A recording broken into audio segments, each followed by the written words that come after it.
Alô. Olá. Oi.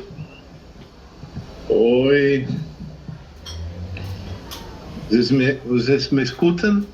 Sim, Bem. perfeito. Matheus, Tomás.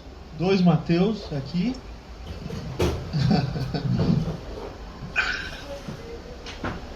Tá bom o som? Tá ótimo. Perfeito. Então, beleza. Olá, Tomás. Matheus. Maravilha. Obrigado.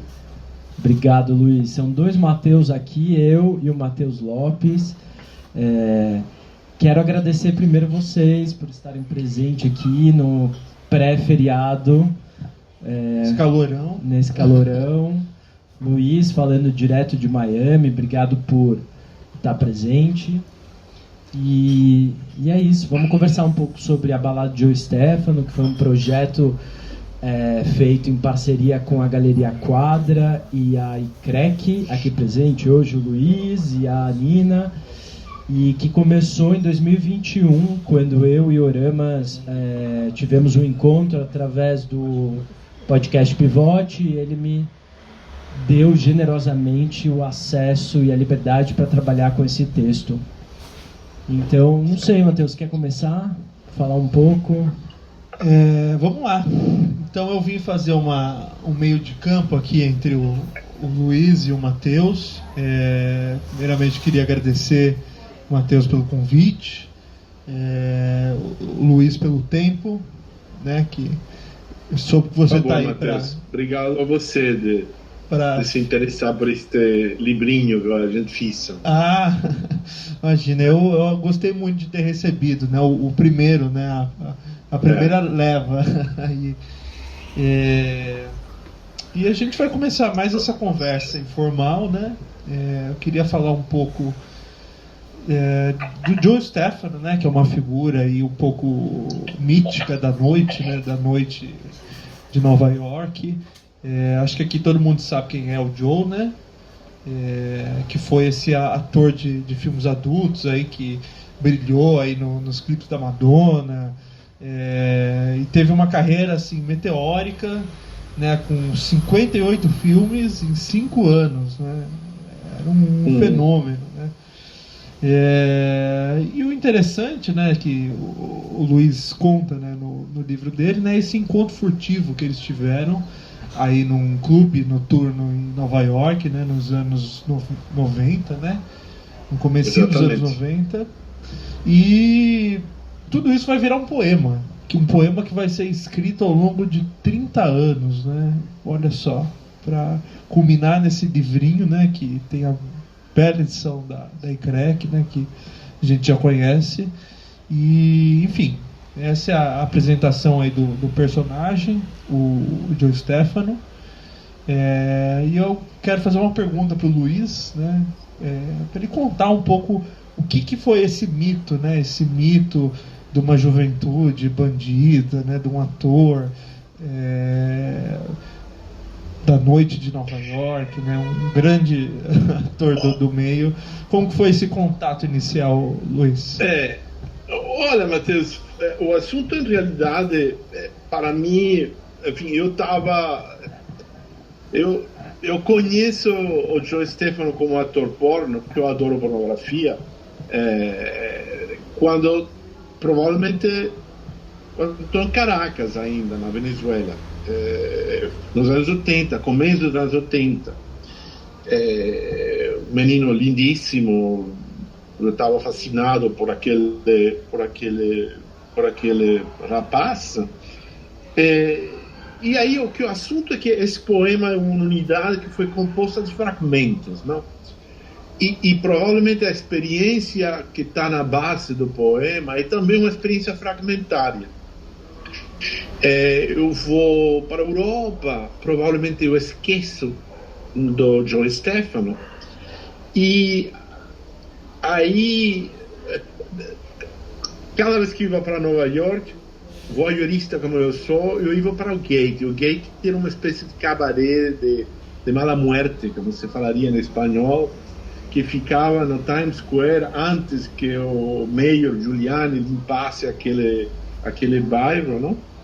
e limpasse no sentido, obviamente, de higienização, mas também acabou com a vida mítica daquela Rua 42 e dos cines pornos, etc, etc. A prostituição, que para mim é uma instituição maior,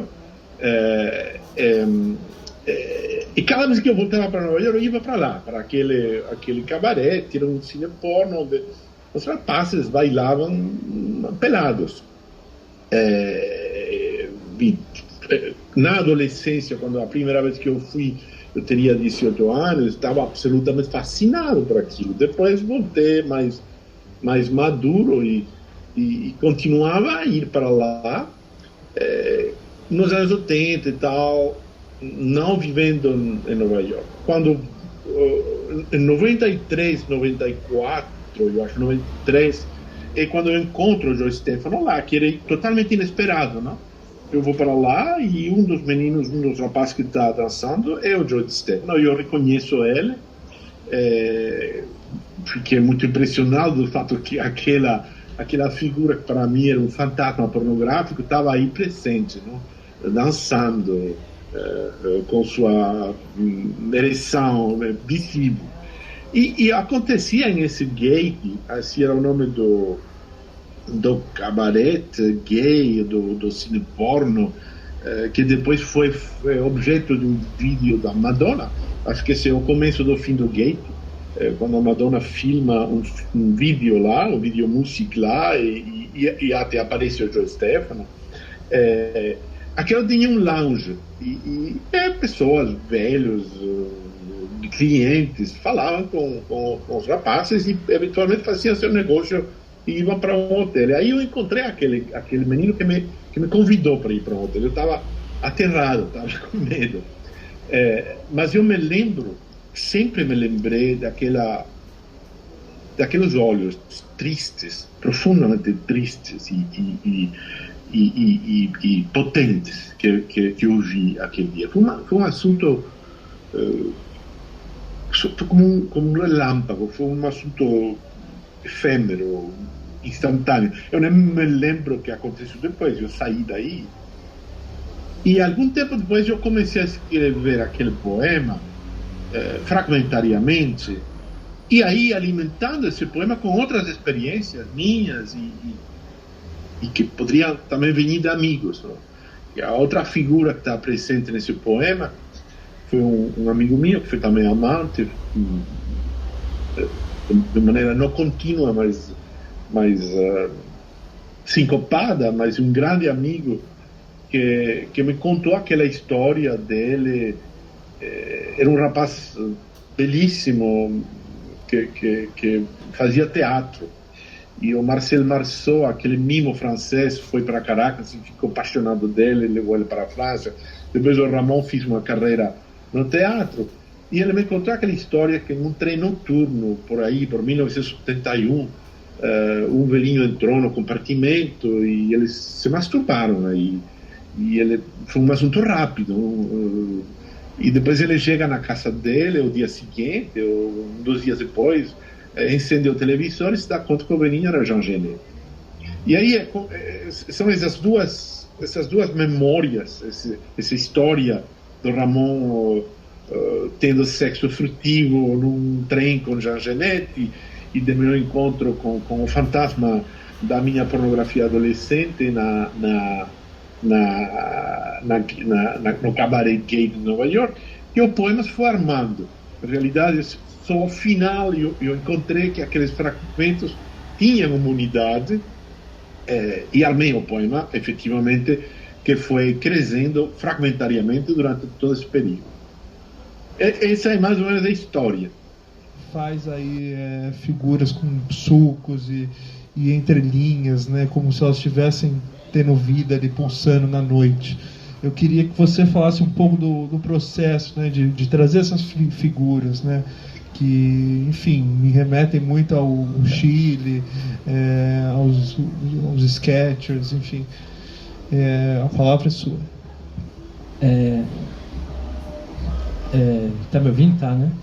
Eu acho que de imediato, até a partir da proposição editorial da própria CREC, a vontade não era ilustrar o poema, nunca foi meu interesse tampouco, mas de trazer para o papel e para a edição um trabalho que fosse ali, de certa forma, encerrado em si mesmo. A principal e primeira preocupação foi como lidar com esse poema em termos de história. Quem era esse personagem, o que ele me transmitiria, onde estamos, quem são esses, enfim, esses cômodos, esse lugar. Então, eu tentei me libertar um pouco do Joey e tentei me conectar àquilo que eu e o Oramas dividíamos de imediato, que era o desejo pela poesia erótica, o desejo pela palavra, o desejo por uma transmissão, sei lá, de comunhão de vontades e desejos e referências. Então, de imediato, eu estava, na época, fazendo essa residência na Itália, estava estudando muito Pasolini, entendi que, intuitivamente, Pasolini seria o meu Joe Stefano. Fui tentando encontrar no meu próprio trabalho aquilo que criasse um espelhamento a esses fragmentos do texto.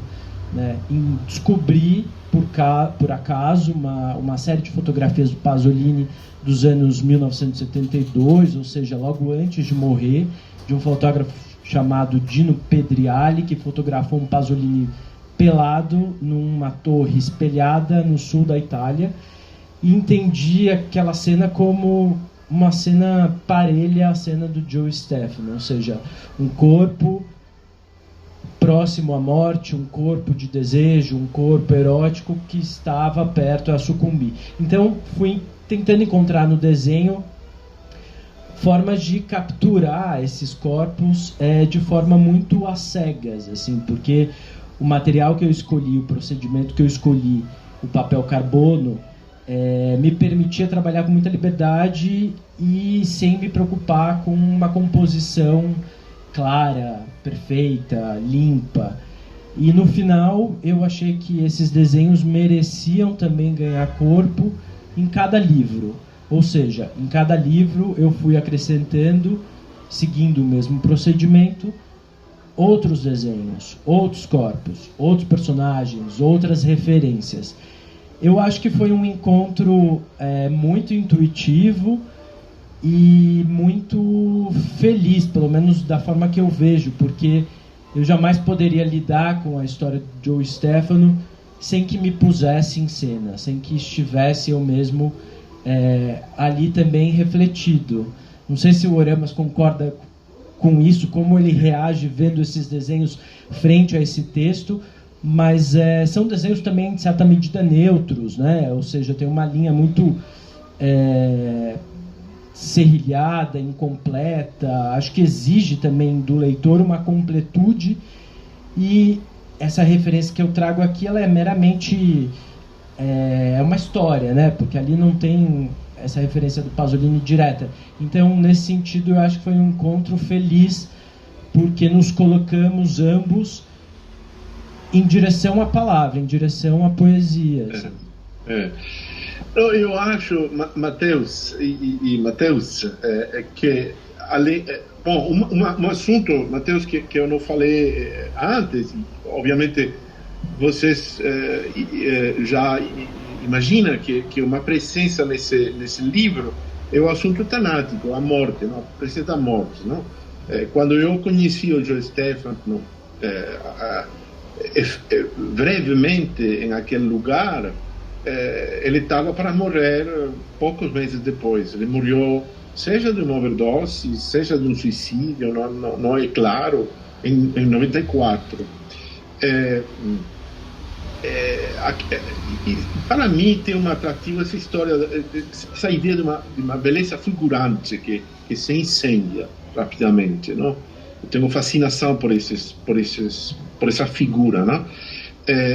E a outra figura da ancragem para mim, que é uma coragem, porque que é o meu amigo Ramon. Ele morreu em 1993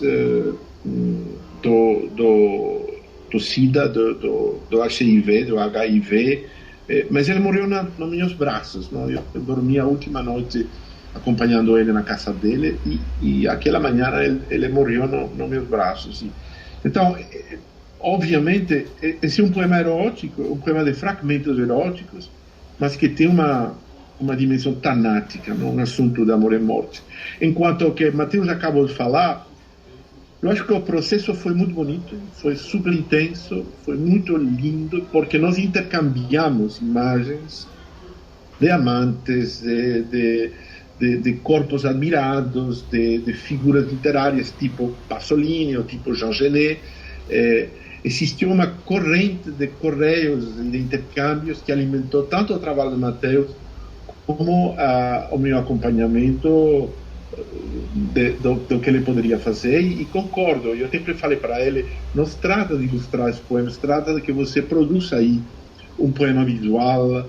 E quando a gente apresentou o livro, me lembro que para mim ficou claríssimo um assunto que eu sabia, mas que só quando Mateus falou disso eu compreendi, que essa dimensão de carícia que pode ter o papel carvão, esse tocar que faz o desenho, inclusive em detrimento da condição prístina do desenho, são corpos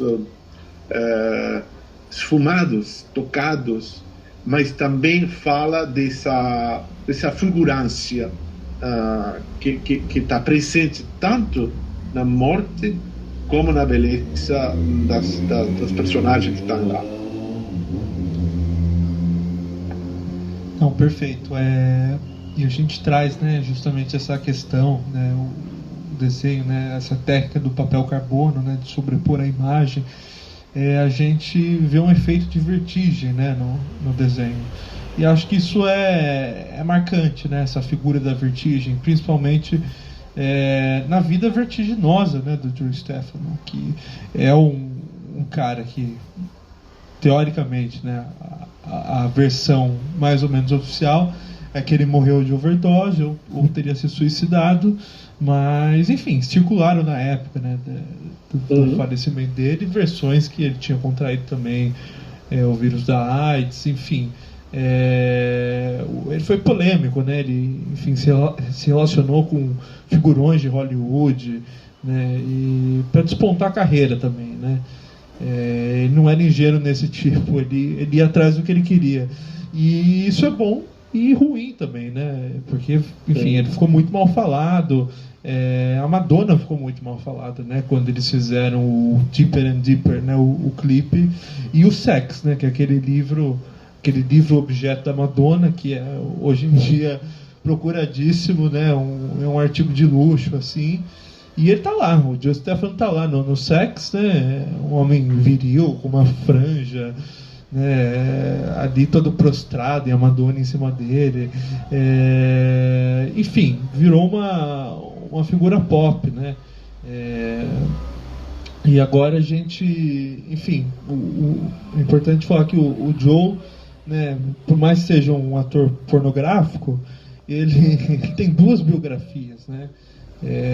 2 jornalistas assim brilhantes escreveram biografias densas dele, né? Imagina, ele viveu 20 e poucos anos, né? 25, 28 anos, super novo. Uma delas é o crítico de teatro do New York Times, né, que escreveu logo depois que ele morreu, né, o Joe Stefano. E Mateus, eu queria saber como que foi.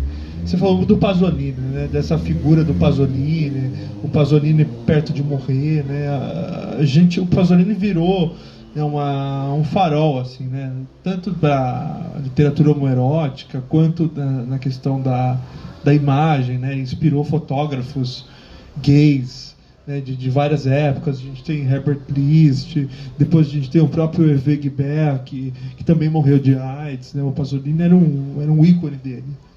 E assim como o Joe Stefan, né, o Pasolini era um sex symbol na juventude, né? A gente vê aquelas figuras do Pasolini de tanga nas praias da Costa Amalfitana, e é uma coisa assim que você não consegue imaginar, né? Você pega o Pasolini ali já na carreira dele no auge, né, como um crítico mordaz de tudo, né? Porque o Pasolini era gay, comunista, católico, anti-aborto, ele era uma contradição em pessoa, né? E o Joe Stefan não, né? Ele não era nada contraditório, ele era o que era, né?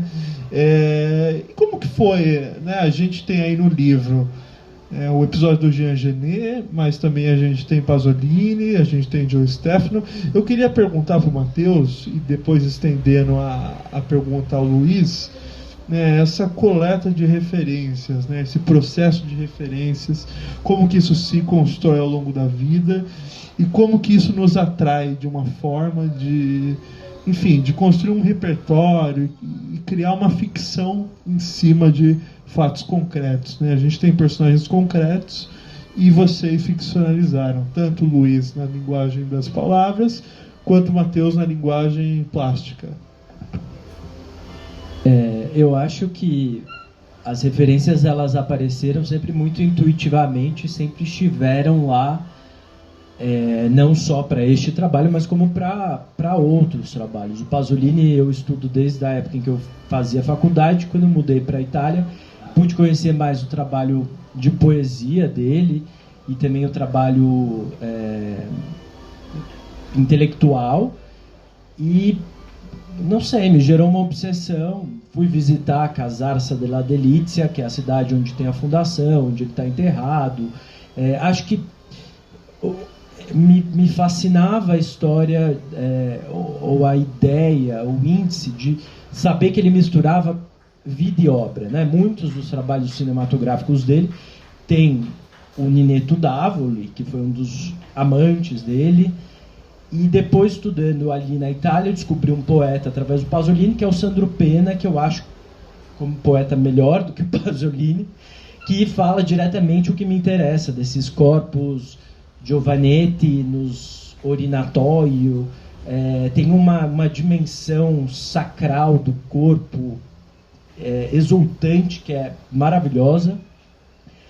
Então isso surgiu de uma forma muito intuitiva, autêntica, e muitos dos livros do Piva têm essa dimensão exultante do corpo do amante que me interessa e interessa a Luiz de forma direta, assim. Então eu acho que essas referências elas são um arcabouço de vida, né? Não é por acaso que elas apareceram, elas sempre estiveram. Não sei, Luiz, o que você acha? Não, concordo. Essas referências, a gente não pesquisou referências, a gente trouxe para a superfície, tanto do texto como do visual do livro, assuntos que estavam na vida nossa, não?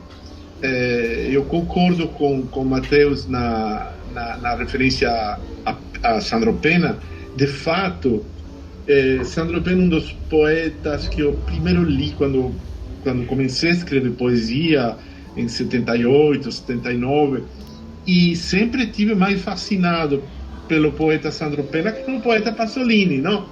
Pasolini era outro assunto, era um assunto enorme, proteico, mas obviamente também eu vou falar aqui, porque Matheus, você referiu às contradições do Pasolini, eu um pouco me identifico nessas contradições, e está no segredo do texto o fato que eu sou católico, que eu conheci o Ramon na Universidade Católica, e que o Ramon, o amante mais consistente do Ramon era um sacerdote jesuíta muito visível culturalmente na Venezuela, brilhante, e que aqueles amores aconteceram no Vaticano, em Veneza, em Paris, e um pouco eu era o destinatário das histórias, das decepções amorosas que o Ramon contava dessa relação com aquele sacerdote jesuíta, não?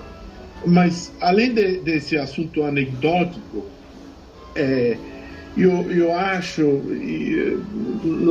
não sei exatamente qual é a formulação que o Matheus acabou de dar, mas eu acho que eu acredito na potência sacramental do sexo, que o sexo é um sacramento, e há as duas referências fundamentais. Tem outras no poema, provavelmente mais autobiográficas, sem nome, até com nome, mas aquelas duas que ancoram o poema, que são Joe Stefano, que é o corpo público, e Ramon, que é o corpo privado, na minha história amorosa, funcionam com essa potência efetual do sacramental, não? Então, há um assunto um pouco de poiesis da encarnação, isso, não da encarnação divina, mas da encarnação e da força sacramental de toda a encarnação. Eu acredito na poesia como corpo e acredito também na pintura e no desenho como corpo, fundamentalmente. Sexuado, obviamente. Não, são coisas assim indissociáveis, né? Porque se a gente pegar, por exemplo, um berço da poesia, né? A poesia grega, o que foi a poesia grega, né? Esse sururu entre os mestres e os discípulos, e enfim, a gente tem aí um amplo teatro também, homoerótico, enfim, o próprio Fedro do Platão, talvez sejam um dos primeiros exemplos aí que a gente pode trazer. E, enfim, para além da teoria, o conhecimento de causa, né? Eu acho que mais do que o Joe Stefano teve, eu acho que, enfim, vai saber, a gente está na era do OnlyFans, né? Então, como seria Joe Stefano hoje? Enfim, alguém tem alguma pergunta, alguma ponderação? Falem.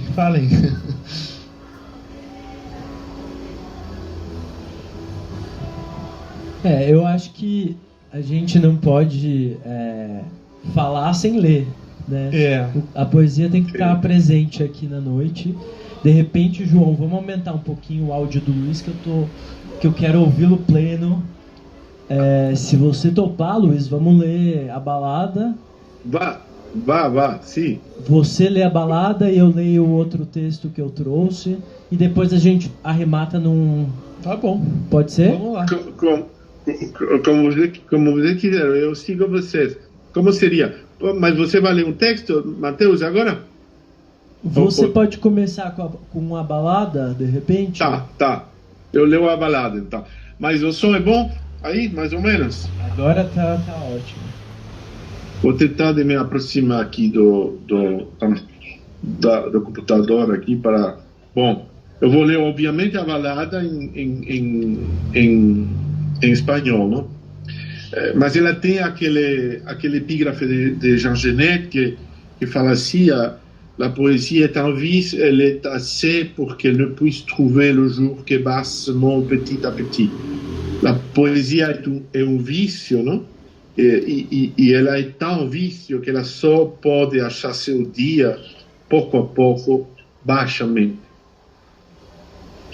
Tocaste la puerta de la alcoba con paso de ojos pardos, con ruido de ojos claros. Sigiloso y penetrante, el cuerpo liso de la muerte abrió sus cauces, sus baladas, sus líquidos espesos y blancuzcos, su cuna de hoy, su crisol, su despedida. Tocaste, Nick Joy, el siempre otro, tu pan duro, tu miga oscura, que es sombra y es espalda, que es espejo el otro en el deseo, que es hambre y sueño, espasmo, y cuando vive muere y muere cuando vive. Tocaste, derrumbado en una tarde sin ángeles, el cuerpo tantas veces, el cuerpo, el desvestido, el desasido, en un hotel de paso, el detenido, el que no cesa el paso en los pastos incendiados de mármoles erectos, de aguas negras, transparentes en tu boca, en tu deseo. Tocaste tu voz cuando cambiaba tu mudanza de silencios, tu muda infancia.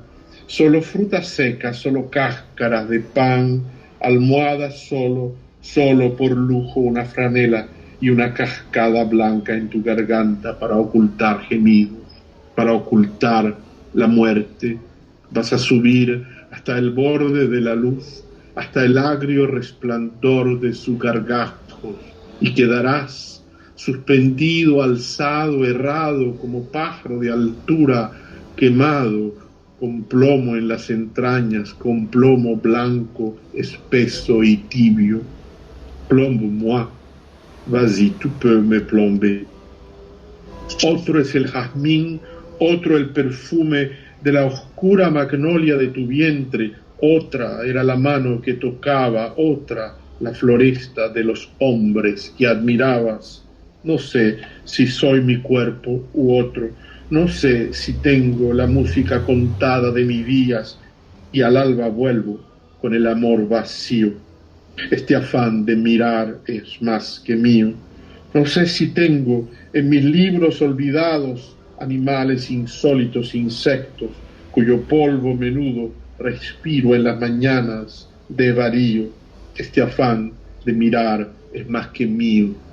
Los pastores de Virgilio son Virgilio, los pastores de Poussin, Poussin el sátiro, su miembro erecto es Claudio y sus pastores de amor desatendido, lo que ondea en las velas de los barcos de mi ausencia henchidas. Este afán de mirar es más que mío. ¿Cuántas noches has dormido? ¿Cuántos sueños en el sueño tu cuerpo, saíno o algo, ha reposado en otro cuerpo, en otras piedras, como tus alegres armaduras que no duelen, ni son un pasto de hormigas, diurnos, animales inacibles? Yo veo entre mangas azuladas, cerca al árbol testicular de ronco género, el apuro de tu mano cadenciosa que tiembla con el día como si fuera el último calor sobre esta tierra. Cercano al puerto, siempre despedido, sin rumbo, al menos tocaré tu vientre ardido y dejaré el agua que brota de mi boca en las mañanas.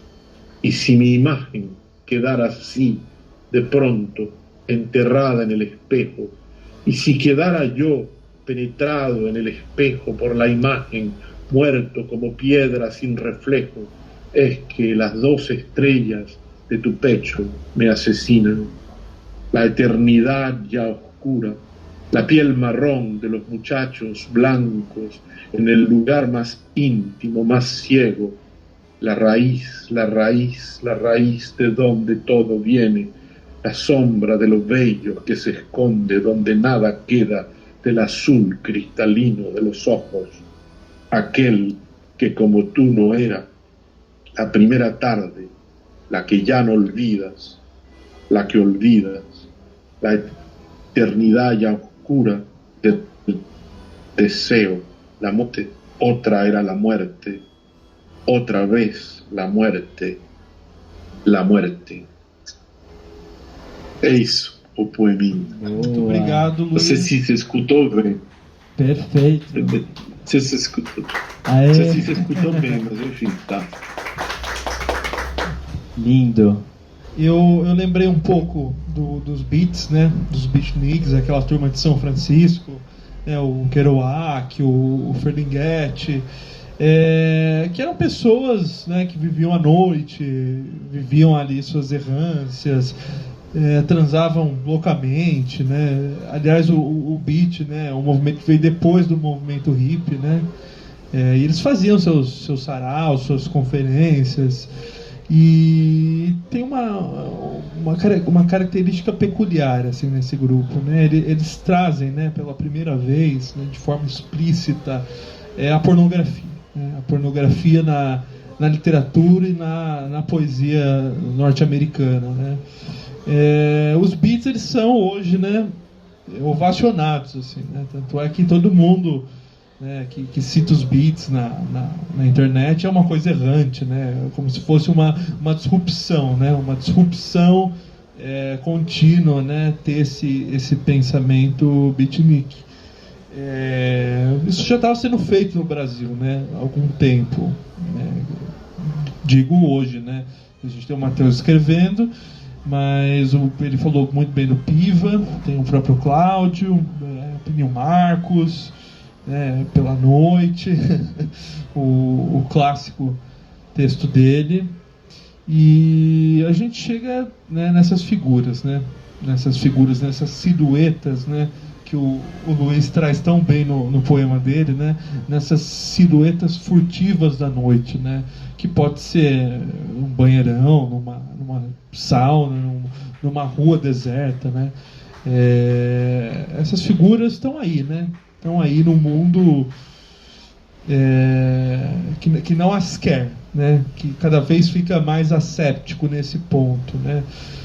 Quando você fala da G Magazine, né, eu acho que foi um dos gritos heróicos aí da mídia gay alternativa, né, e hoje tudo isso está concentrado na internet, né, tanto a literatura gay, quanto a produção audiovisual gay, quanto os relacionamentos modernos, né, porque por mais que existam comunidades de cruising, de pontos, né, hoje são raros, né? Eu lembro de uma matéria que saiu faz um mês, mais ou menos, na Folha de São Paulo, que o repórter traz uma praça aqui em São Paulo, que era um grande ponto de pegação.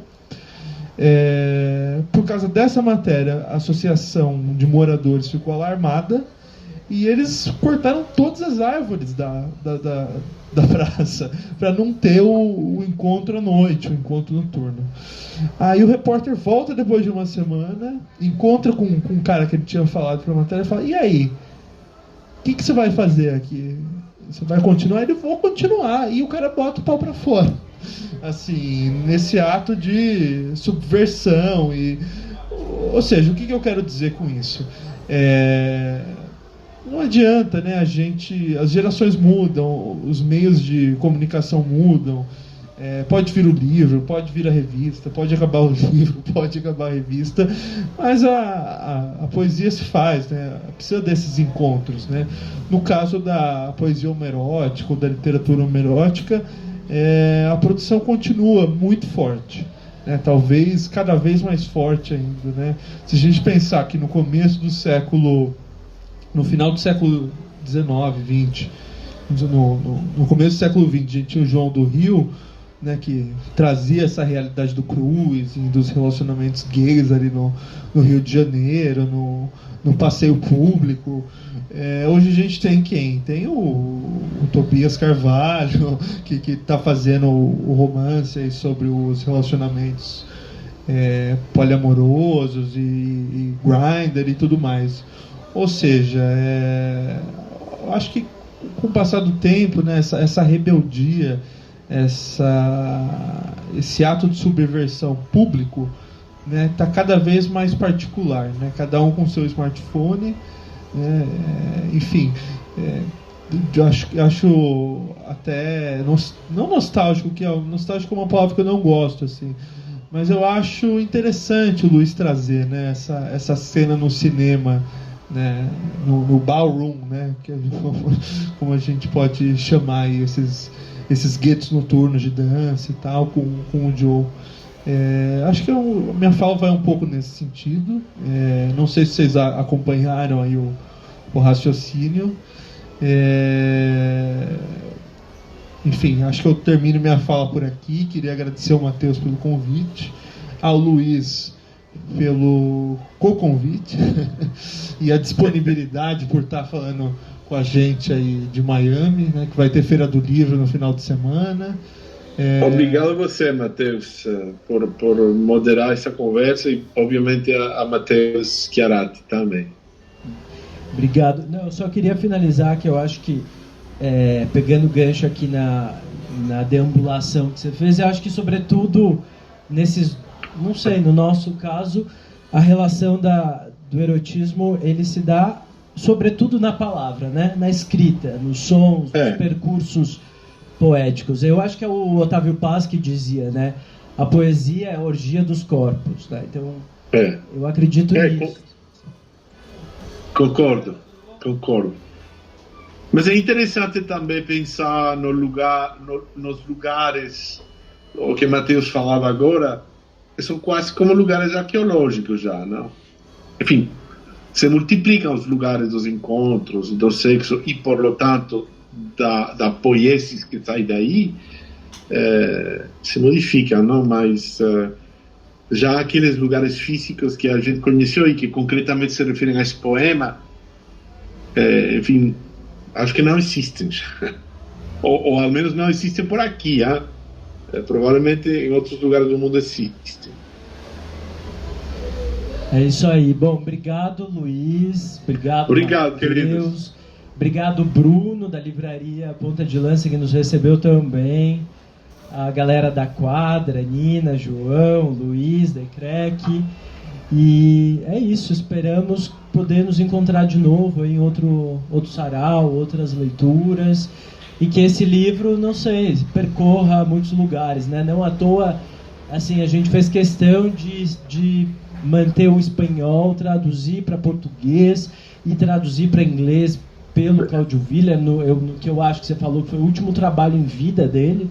Então, eu acho que é um livro que pode percorrer ainda muitos outros países, cidades, enfim, esperamos. Assim, seguimos. Obrigado. Muito bom. Valeu. Obrigado, queridos.